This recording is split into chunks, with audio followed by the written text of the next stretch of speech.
Hotel কর্মচারী হিসেবে তার বিভিন্ন সময়ে হোটেলের কাজে ভিকটিমের বাসায় আসা যাওয়া করতেন।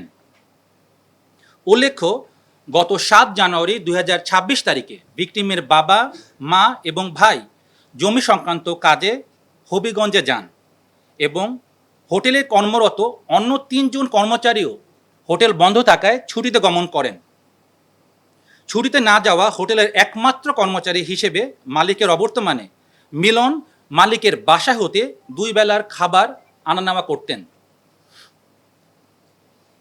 এখানে উল্লেখ্য, বেশ কিছুদিন ধরেই মিলন ভিকটিমকে অনৈতিক প্রস্তাব দিয়ে আসছিলেন। ঘটনার পূর্ব রাতে আসামি ভিকটিমের বাসায় যখন তিনি খাবার আনতে যান, তখন পুনরায় ভিকটিমকে অনৈতিক প্রস্তাব প্রদান করেন। ভিকটিম আসামির প্রস্তাবে রাজি না হয়ে তাকে গালিগালাজ করেন এবং আসামি ভিকটিমের রূঢ় আচরণে ক্ষিপ্ত হয়ে পরদিন তার বিরুদ্ধে একটা প্রতিশোধের সিদ্ধান্ত গ্রহণ করেন।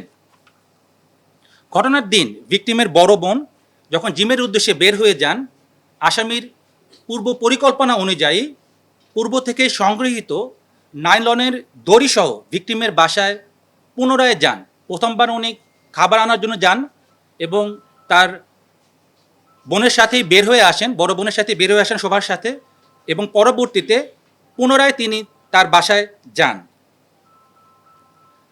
এবং অনৈতিক প্রস্তাবের ব্যাপারে আবার তাকে জানান।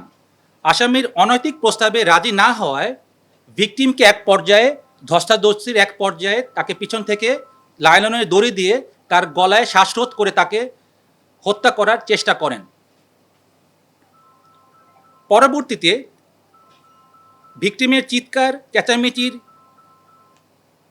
লোক সমাগম হওয়ার ভয়ে রান্নাঘরে থাকা বটি দিয়ে আসামি ভিকটিম গলা কেটে হত্যা করেন। হত্যাকাণ্ডের পর ঘটনাস্থল হতে দ্রুত তিনি পালিয়ে যান এবং যাওয়ার পূর্বে বাসার বিভিন্ন আসবাবপত্র তল্লাশি করে নগদ অর্থ নিয়ে যান। প্রাথমিক জিজ্ঞাসাবাদে গ্রেফতারকৃত আসামি মোহাম্মদ মিলন মল্লিক এই হত্যাকাণ্ডের সাথে জড়িত থাকার অভিযোগ স্বীকার করেন।